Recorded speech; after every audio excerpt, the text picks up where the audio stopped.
গোবর্ধন পাহাড় ধারণ করেছে, নিজের মহিমা প্রেক্ষাপন করছেন গোবিন্দ, নিজের মহিমা প্রকাশ করছেন, বড় করে দেখাচ্ছেন নিজেকে। এই কথাগুলো শুনে রাধারানী কোনো ভ্রুক্ষেপ করলেন, এমনকি তাকালেনও না, গোবিন্দের দিকে তাকালেনও না, সখীদের দিকে তাকিয়ে শুধু একটা ইঙ্গিত করে দিলেন, ইঙ্গিতে বুঝিয়ে দিলেন, ওই দেখ নিজেকে ভগবান বানানোর চেষ্টা করছে। বলে দে উনি যদি ভগবান হয়ে থাকেন তাহলে বৃন্দাবন ছেড়ে অন্য কোথাও যান, লোকে ওনার চরণে পুষ্পাঞ্জলি দেবে। ভগবান ভগবান আমাদের দরকার নেই, আমরা রাখাল ছেলেকে ভালোবেসেছিলাম, ভগবান আমাদের দরকার নেই, শুধু চোখের ইঙ্গিতে বুঝিয়ে দিলেন। তাহলে ভেদাভেদ পদ্ধতি সেটাও কিন্তু বাতিলের খাতায়। সাম দান ক্রিয়া ভেদ চারটেই বাতিল। 5 নম্বর পদ্ধতি কি? নতি, মানে পায়ে হাত দিয়ে ক্ষমা করা। কীর্তন গানে মায়েরা আপনারা শুনে রাখুন, কীর্তন গানে প্রায় 12,000 বৈষ্ণব পদাবলী আছে, 12,000 বৈষ্ণব পদাবলী, কিন্তু চর্চার মধ্যে আছে খুব বেশি হলে 1000 খানেক, তার বেশি নয়। 1000 খানেক পদ যদি কেউ জানে তাহলে জানবেন পৃথিবীর সর্বশ্রেষ্ঠ কীর্তন, সর্বশ্রেষ্ঠ কীর্তন। কিন্তু 1000 খানেক পদ চর্চা করে এমন লোকের বড় অভাব। এইবার সর্বশ্রেষ্ঠ গান কোনটা যদি জিজ্ঞাসা করেন তাহলে এই একটা গান পৃথিবীর মধ্যে সর্বশ্রেষ্ঠ গান। কেন পৃথিবীর মধ্যে সর্বশ্রেষ্ঠ গান এইটি? কারণ এই গানটির মধ্যে দুটো কারণ আছে। প্রথম কারণ হচ্ছে এই গানটি, যে গান জয়দেব লিখতে লিখতে তার হাত থেমে যায় এবং স্বয়ং ভগবান এসে সেই গানটি সম্পূর্ণ করেন, তাহলে যে গানে স্বয়ং ভগবানের স্পর্শ আছে সেই গানটি শ্রেষ্ঠ বলবেন এমন কে আছে? এটা ভক্তির দৃষ্টিতে শ্রেষ্ঠ, যুক্তির দৃষ্টিতে শ্রেষ্ঠ নয়।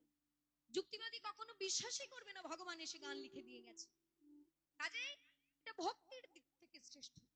কিন্তু যুক্তির দিক থেকে এই গানটি শ্রেষ্ঠ অন্য কারণে, সেটা হলো এই জন্য, এই গানটি হলো সেই গান যে গানের মধ্যে প্রথম পংক্তিতে 8 খানা তালের প্রয়োগ আছে।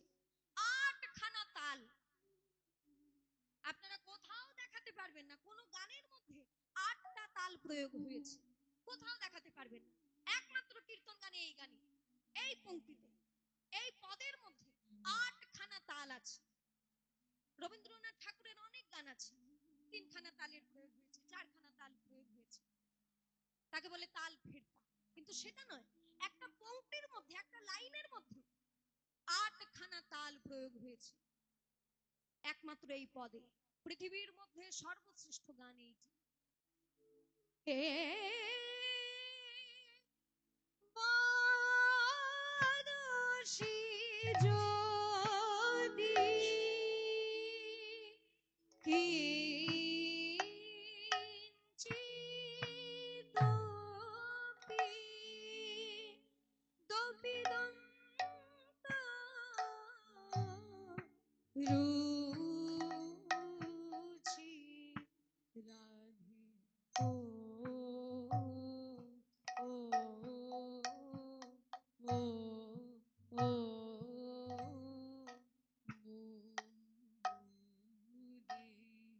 রাধে হারতি অতি দারতি অতি মীরা আতি মতি ঘোরা ঘোরা ঘোরা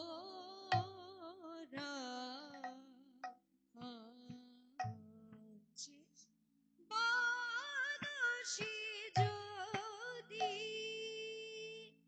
এই যে গান, একটা গানের মধ্যে 8 খানা তাল, বাদশি যদি কিঞ্চিত মানে কিছু কথা যদি বলো রায়, দন্তরুচি, দাঁতের যে শোভা, ঝিকমিক, কৌমুদী, চাঁদের আলোর মতো, হারাতি মানে হরণ করে নেয়, তারা তিমির মতি ঘোর, গভীর অন্ধকার হরণ করে নেয়, আর আমার মনের অন্ধকারও দূরীভূত হয়ে যায় তোমার ওই হাসি দেখে।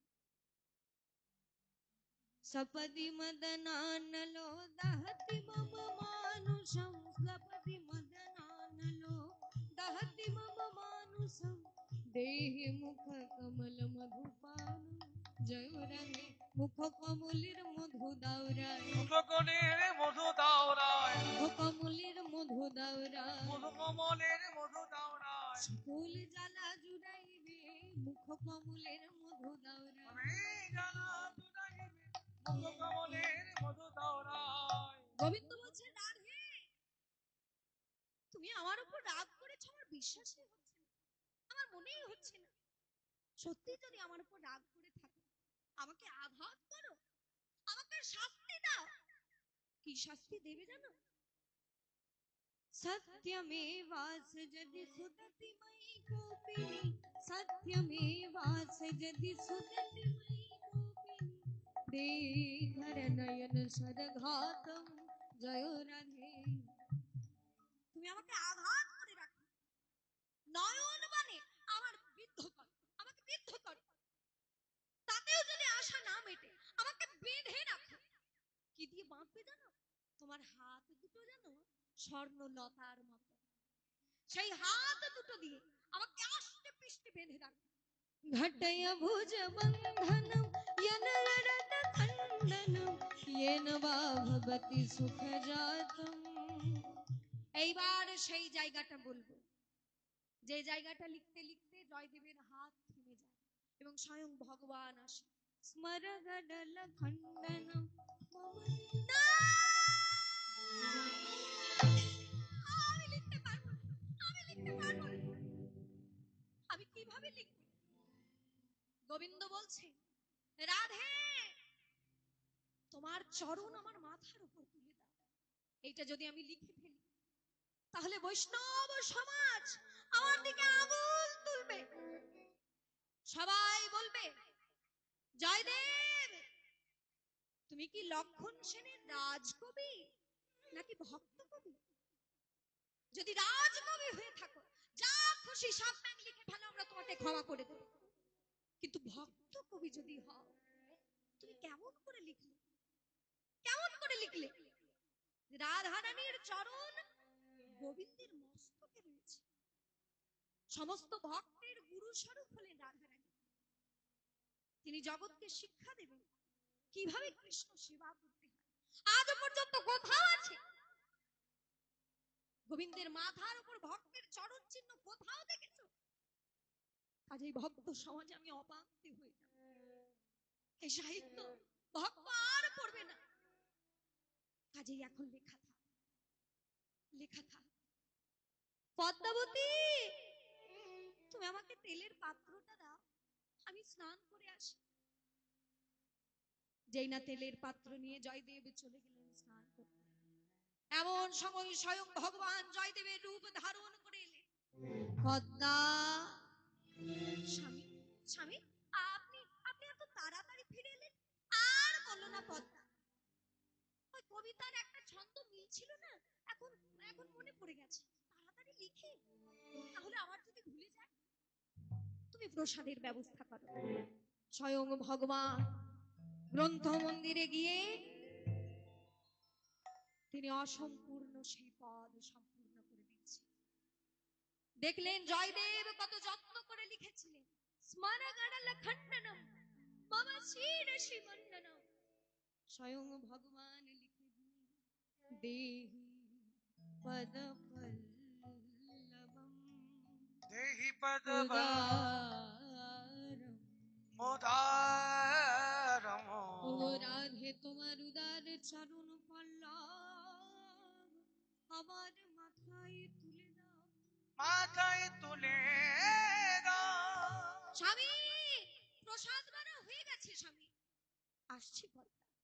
স্বয়ং ভগবান পদ্মাবতীর কাছে প্রসাদ পেলেন, অবশিষ্ট প্রসাদ রেখে দিলেন পদ্মাবতীর জন্য। এইবার নীতি প্রত্যেক দিনের ন্যায় পদ্মাবতী আর জগৎ স্বামীর চরণ সেবা করছে। কিছুক্ষণের মধ্যেই যখন ভগবান ঘুমানোর ভান করলেন, পদ্মাবতী এইবার অবশিষ্ট প্রসাদ পেতে বসেছে। এমন সময় আসল জয়দেব এসে হাজির। যেই না করাঘাত করেছেন, পদ্মা! কে? কে আপনি? আমার নাম ধরে ডাকবার এত বড় স্পর্ধা কে দিয়েছে আপনাকে? আপনি ভাববেন না আপনি আমার স্বামীর মতো দেখতে বলে আমি আপনাকে ঘরে তুলবো? কোন ঝাল প্রতারক প্রবঞ্চক আপনি! এ কি পদ্মা? এ তুমি কি বলছো? ছলনা যদি কেউ করে থাকে, আমার আগে যিনি এসেছেন সেই করেছে। ওগো পদ্মা, আমি যখন স্নান করতে গেছিলাম, আমি তোমার কাছে তেলের পাত্রটা নিয়েছিলাম। আগে যিনি এসেছেন তার কাছে কি তেলের পাত্র ছিল? চমকে উঠলেন পদ্মা। তাই তো, তাই তো, আমি নিজ হাতে আমার স্বামীকে তেলের পাত্র দিয়েছি। আগে যিনি এসেছেন তার কাছে তো তেলের পাত্র দেখিনি। তাহলে আমি কার পদ সেবা করলাম? চলো পদ্মা, গিয়ে দেখি তুমি কার পদ সেবা করেছো।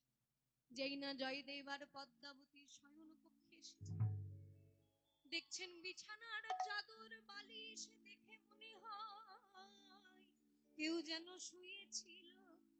ওগো পদ্মা!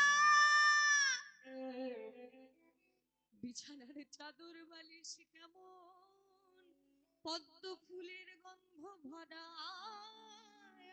আছে। গন্ধ ভরা নিশ্চয় আছে। আমার প্রাণ বধূ এসেছিল। স্বামী, স্বামী, উনি কিন্তু গ্রন্থ মন্দিরেও গেছিলেন। গ্রন্থ মন্দির! যেই না গ্রন্থ মন্দিরে এলেন, দেখলেন যে কথা আমি লিখতে পারিনি স্বয়ং ভগবান এসে লিখে দিয়ে গেছে। স্মরগরল খণ্ডনম মম শিরসি মণ্ডলম। স্মর মানে কাম, গরল মানে বিষ, খণ্ডনম মানে নাশক। কাম বিষ নাশক হচ্ছে তোমার ওই চরণ। দেহি পদ পল্লব মুদার, আমার মাথার ভূষণ হচ্ছে তোমার ওই চরণ। দেখে বাঁকা করে, বাঁকা লেখা, বাঁকা করে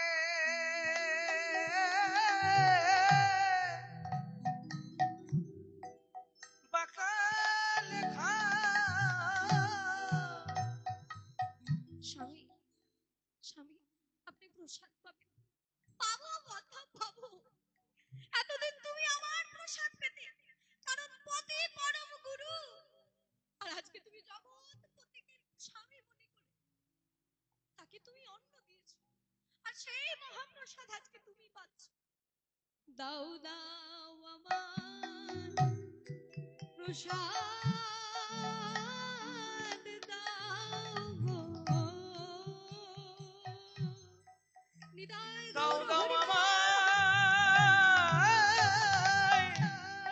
আমায় প্রসাদ দাও না গো।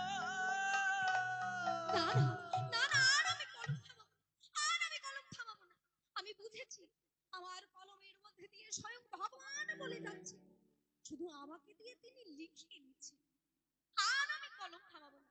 জলতি মೈ দারুণ মদন কদনানলো, জ্বলে গেল জ্বলে গেল, জ্বলে গেল জ্বলে গেল জ্বলে গেল জ্বলে গেল, জ্বলে গেল জ্বলে গেল মদনানলে প্রাণ জ্বলে গেল জ্বলে গেল। অধরা জ্বলে প্রাণ জ্বলে গেল জ্বলে গেল।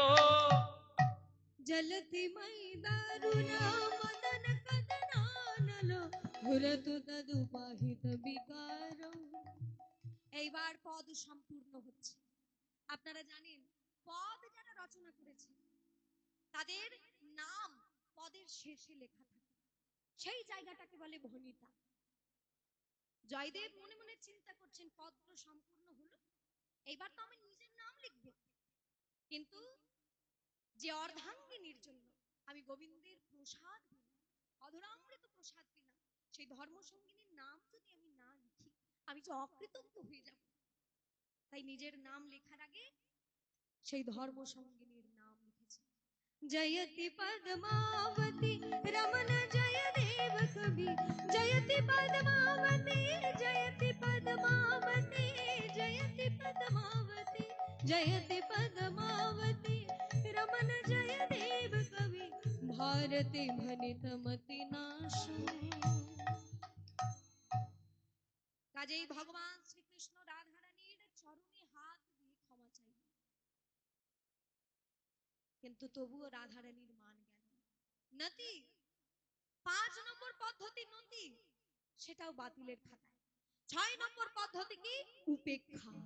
ওই যে বললাম চুপ করে থাকাও একটা পদ্ধতি। এবার আপনারা চিন্তা করুন, রাধারানী তো চুপ করে আছে, এবার মান ভাঙানোর জন্য যদি কৃষ্ণ চুপ করে যান, তাহলে এখন আমাদের কাজ কি? 15 মিনিট চুপ করে থাকো নাকি? চুপ করে থাকো 15 মিনিট, তাহলে আমরা কি শুনবো? রাধারানীও চুপ, এবার মান ভাঙানোর জন্য কৃষ্ণও চুপ হয়ে গেল। কথা বলছেন সখীগণ, রাধে অনেক হলো, এইবার মান রাখ। জানিস রাধে, অতি জিনিসটা ভালো না, অনেক হয়েছে। এইরকম পুরুষ মানুষ একটু আধটু অপরাধ করেই থাকে। ওগো কমলি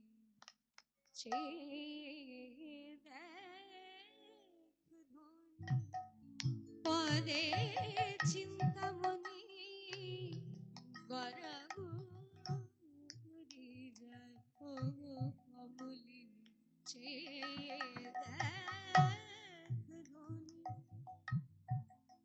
পদে চিন্তামণি গরাগো যায় ওগো কমলি ওগো কমলিনী জেগে দেখ ধনী জেগে দেখ না ওগো কমলিনী জেগে দেখো ধনী। অত মান ভাঙবো প্রতি জিনিসটা ভালো না, অনেক হয়েছে, এইবার রাগ। মুজলি কি ছাড় মানে একবার চাইলি না তার পানি, শেষে পানে পানে সমীর চূড়া দে ঠেকে পায় ওগো কমলিনী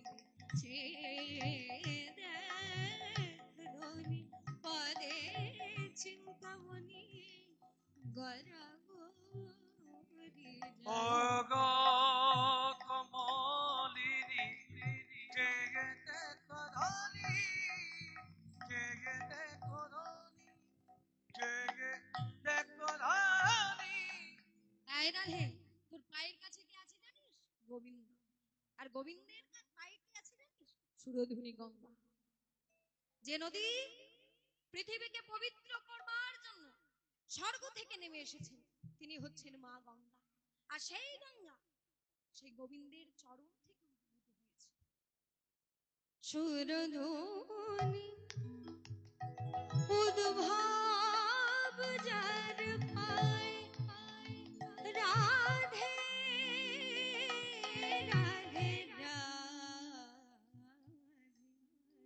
প্রেমময়ী প্রেমময়ী সুরধুনী উদ্ভব যার পায় সে লুটাই তোর পায় তুচ্ছ মানের দায়। এইভাবে পায়ে গোবিন্দ কজনে পায়, ওরে যে পায় সে পায় তারি কৃপায়। পেয়ে আমার কে বাহারায় হারায় হারায় হারায়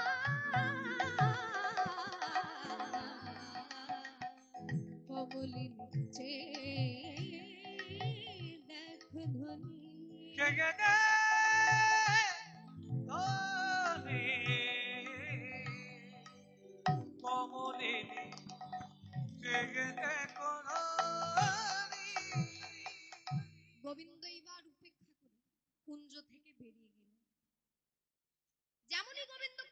থেকে বেরিয়ে গেলেন। এইবার রাধারানী চরণ তলে তাকিয়ে দেখে গোবিন্দ নাই। গেল কোথায়? দেখুন, যতক্ষণ গোবিন্দ কুঞ্জে ছিলেন ততক্ষণ কিন্তু রাধারানীর মান ছিল। যেমনই গোবিন্দ কুঞ্জ ছেড়ে চলে গেলেন, যার মান তার সাথেই চলে গেল। ঠিক তেমনি এই কুঞ্জে মান ততক্ষণই থাকে যতক্ষণ এই কুঞ্জে গোবিন্দ থাকে। এই কুঞ্জ যদি গোবিন্দ ছাড়া হয়ে যায়, তাহলে কি এই কুঞ্জের মান আর থাকে? মিথ্যা আমরা এত অহংকার করি। আমার ঘর, আমার বাড়ি, টাকা পয়সা, যতদিন এই কুঞ্জে ভগবান আছে ততদিনই কিন্তু এর মূল্য আছে। কিন্তু আমরা তবু আমার আমার করতে ছাড়ি না। আমার আমার করি, বুঝিতে না পারি কে আমি, আমাতে আছে কি রতন। যার শক্তি বলে, বেড়ায় চলে বলে, যার অভাবে হবে একদিন এই দেহের পতন, সেই আমাকেই আমরা চিনি না। মিথ্যা আমরা এত অহংকার করি। যেই না গোবিন্দ কুঞ্জ ছেড়ে চলে গেল, এবার রাধারানী ডুকরে কেঁদে উঠলেন। সখী, এই সখী, আমার সে কই? বলে, কে কই? আমার গোবিন্দ। তা আমরা কি জানি? কত করে বললাম, রাধে এইরকম ভুল একটু একটু পুরুষ মানুষ করেই থাকে, একবার ফিরে যা। কতবার বললাম, তুই নাকি সুশিক্ষিতা, বৃন্দাবনে 64 বিদ্যার অধিকার আছে। কি বলেছিলাম মনে আছে? ওগো কমলিনী, সে দেখ ধনী, পদের চিন্তামণি গড়া গড়ি যায়। মজলি কি ঝাড় মানে, চাইলি না তার মানে, শেষে পানে পানে প্রেমের চূড়া দেখতে পায়। 3 বার পানে শব্দটা বলেছি। তুই নাকি সুশিক্ষিত, এই তোর শিক্ষার ছিল? সামান্য পানের 3টের মানে বুঝতে পারলি না? যদি বুঝতিস আজকে তোকে কাঁদতে হতো না। আমাদের প্রথম পানের মানে কি ছিল জানিস? তোর কৃষ্ণ ধনে, তোর পানে, তোর চরণ তলে কৃষ্ণ ধনে, পাটা নে, পাটা সরিয়ে নিল। আমাদের প্রথম পানের মানে ছিল পানে। দ্বিতীয় পানের মানে ছিল তোর চরণ তলে কৃষ্ণ ধনে, পানে একবার চেয়ে দেখ।